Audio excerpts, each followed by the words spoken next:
Students, hope you will be fine. The topic for today's discussion is SJF scheduling with preemption.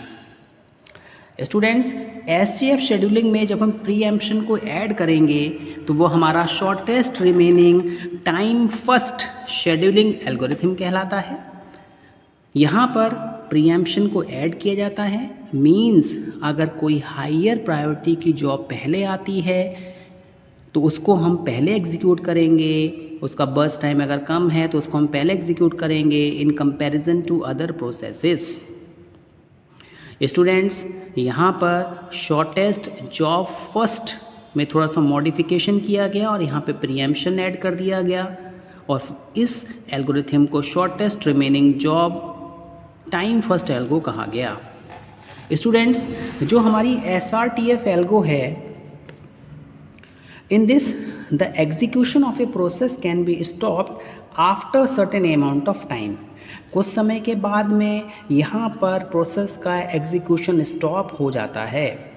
Student, at the arrival of every process, जितनी भी process ready queue से running state में आती हैं, short term scheduler ऐसी processes को schedule करता है जिनका टाइम क्या होता है, burst time, execution time least होता है in comparison to other processes that are in the running state. Means जैसे ही प्रोसेस रेडी क्यू में आएगी, आपका जो शॉर्ट टर्म शेड्यूलर है उसको एक बर्स्ट टाइम एलोकेट कर देगा, जिसका बर्स्ट टाइम कम है उसको रनिंग के लिए शेड्यूल कर देगा। Students, once all the processes are available in the ready queue, no preemption will be done and the algorithm will work as SJF scheduling।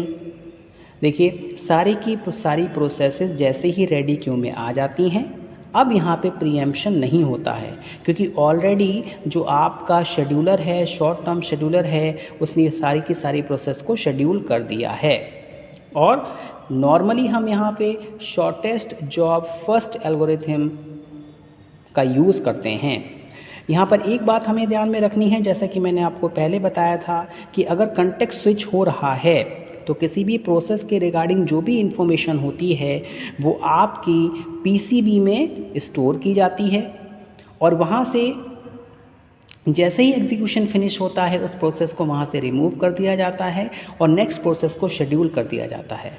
Students, तो हम ये कह सकते हैं when the process is remove from the execution, जैसे ही process को execution से रिमूव किया जाएगा नेक्स्ट प्रोसेस को शेड्यूल कर दिया जाएगा और यहाँ पर जो हमारा प्रोसेस कंट्रोल ब्लॉक है उसकी हेल्प से हम नेक्स्ट प्रोसेस को एक्सेस करते हैं एग्जीक्यूशन करने के लिए। स्टूडेंट, देखिएगा यहाँ पर मेरे पास में एक प्रॉब्लम है जिसमें मेरे पास में एक सिस्टम में 6 प्रोसेसेस हैं, P1, P2, P3, P4, P5, C6। इनके अगर हम अराइवल टाइम की बात करें तो यहाँ पर 1, यहाँ पे 0, 1, 2, 3, 4, 5 ये इनका बर्स्ट टाइम है। अब देखिए कंप्लीशन टाइम कैसे फाइंड आउट किया जाएगा। सबसे पहले मेरे पास में जो प्रोसेस P1 है उसने एंटर किया। जब प्रोसेस P1 रनिंग स्टेट में आई तो और सारी प्रोसेसेस अभी यहाँ पर अवेलेबल नहीं हैं। इट मीन्स कि इस प्रोसेस को CPU एग्जीक्यूट करना स्टार्ट कर देगा। 1 सेकेंड उसने इसको एग्जीक्यूट किया, तभी क्या हुआ, यहाँ पे कितने सेकेंड रह गए मेरे पास में, 7 सेकेंड रह गए। नाउ स्टूडेंट्स, अब P2 प्रोसेस आ गई। देखिए, जैसे ही P2 प्रोसेस आई इसका बर्स्ट टाइम कितना है, 4 है। इट मीन्स कि जो प्रोसेसर है वो P1 प्रोसेस को लीव करेगा और P2 पे आ जाएगा। इसने P2 को एग्जीक्यूट करना स्टार्ट किया और 1 मिलीसेकेंड एग्जीक्यूट कर पाया था। वैसे ही P3 प्रोसेस क्या हो गई, रनिंग स्टेट में आ गई। अब अगर हम इस प्रोसेस को देखें तो इसका बर्स्ट टाइम कितना है, 2 है। तो प्रोसेसर P2 को लीव करेगा, P3 पर आ जाएगा। अब इन तीनों प्रोसेसेस को अगर आप देखेंगे तो आपको ये पता चल रहा है कि सबसे बर्स्ट टाइम किसका कम है, P3 प्रोसेस का है। तो देखिए 1 मिलीसेकंड यहाँ पर इलैप्स हुआ, 1 मिलीसेकंड यहाँ पर इलैप्स हुआ और 2 मिलीसेकंड मेरे पास में यहाँ पर हैं, तो टोटल कंप्लीशन टाइम कितना हो गया इसका, 4 हो गया। अब जैसे ही इसका एग्जीक्यूशन फिनिश होता है P4 प्रोसेस आ जाती है। अब अगर हम P4 प्रोसेस को देखेंगे तो यहाँ पर 7 है, 3 है, 1 है, इसका बर्स्ट टाइम कम है तो ये एग्जीक्यूट करेगी। 4 और 1 कितना हो गया मेरे पास में, 5 हो गया। नाउ स्टूडेंट्स इसी तरीके से मेरे पास में P5 प्रोसेस आ गई। अब देखिए हम P5 प्रोसेस को देखें तो हमें ये पता चलता है कि यहाँ पर इसकी प्रायोरिटी कितनी है, 3 है, इसके पास भी 3 मिलीसेकंड है, इसके पास भी 7 मिलीसेकंड्स है, तभी P6 प्रोसेस आ गई। इस P6 प्रोसेस को देखेंगे तो इसका बर्स्ट टाइम कितना है, 2 सेकंड है। तो पहले ये एग्जीक्यूट हो गई क्योंकि शॉर्टेस्ट जॉब फर्स्ट यहाँ पे पहले एग्जीक्यूट हो गई। तो 5 + 2 कितने हो गए, 7 हो गए। नाउ इसका एग्जीक्यूशन फिनिश हो गया। अब जरा इन प्रोसेसेस को देखिए, मेरे पास में 7 है, 3 है और 3 है। नाउ ये प्रोसेस की प्रायोरिटी ज़्यादा है क्योंकि ये पहले आई है, तो इट मीन्स 7 + 3 कितना हो गया, 10 हो गया। नाउ 7 और 3 की बात करें तो P5 प्रोसेस पहले रन करेगी, 10 + 3 that is equal to 13। Now यहाँ पे हमारे पास में कितने सेकंड्स बचे, 7 सेकंड्स बचे, तो 13 + 7 कितना हो गया हमारे पास में, 20। तो इस तरीके से हम कंप्लीशन टाइम फाइंड आउट करते हैं। प्रोसेस P1 पहले सिस्टम में आई, उसका एग्जीक्यूशन स्टार्ट हुआ, एग्जीक्यूशन स्टार्ट होने के बाद में सेकंड प्रोसेस आ गई, उसकी प्रायोरिटी को हमने देखा, फिर थर्ड प्रोसेस आ गई, जिसका टाइम कम होगा वो प्रोसेस पहले रन करेगी।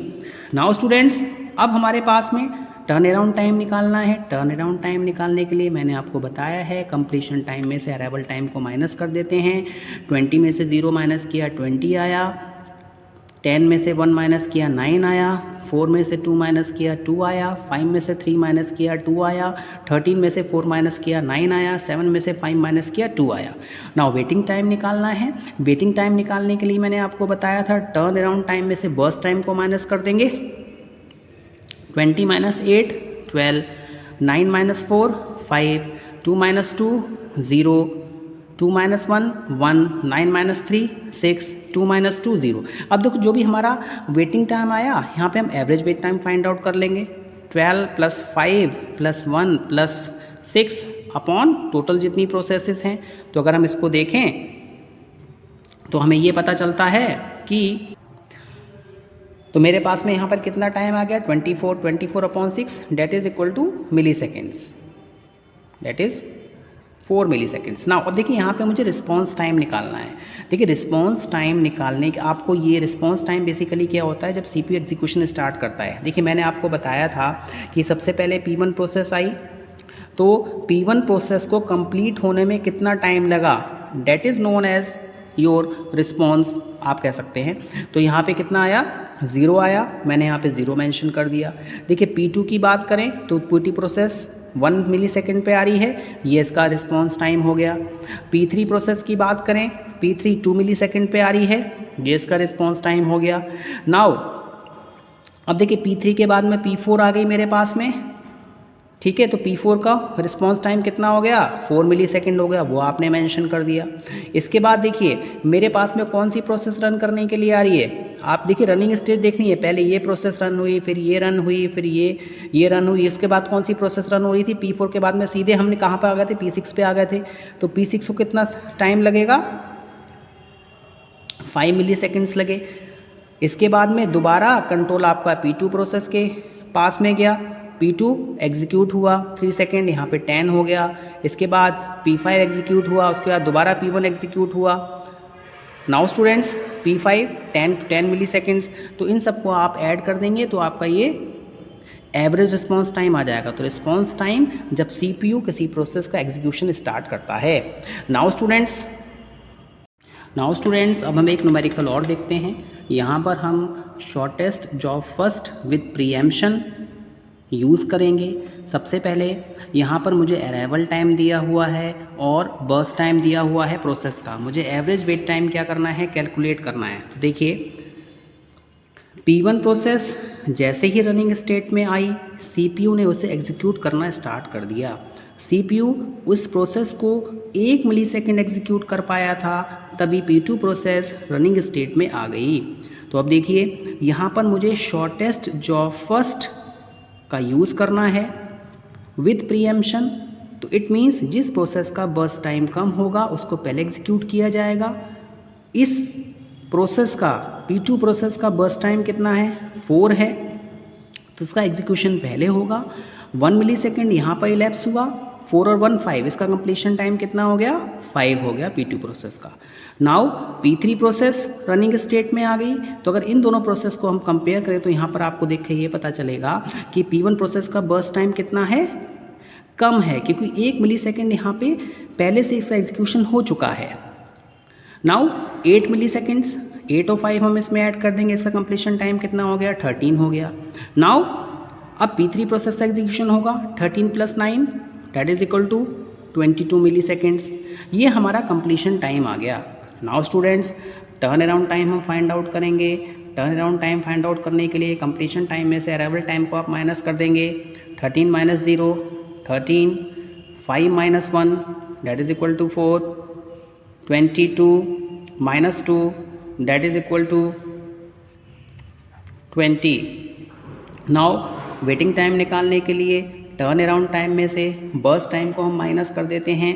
13 - 9 अगर हम करेंगे तो यहाँ पर मेरे पास 4 मिलीसेकंड वेट टाइम आया। 4 - 4 that is 0 milliseconds. 20 - 9 that is equal to 11 millisecond.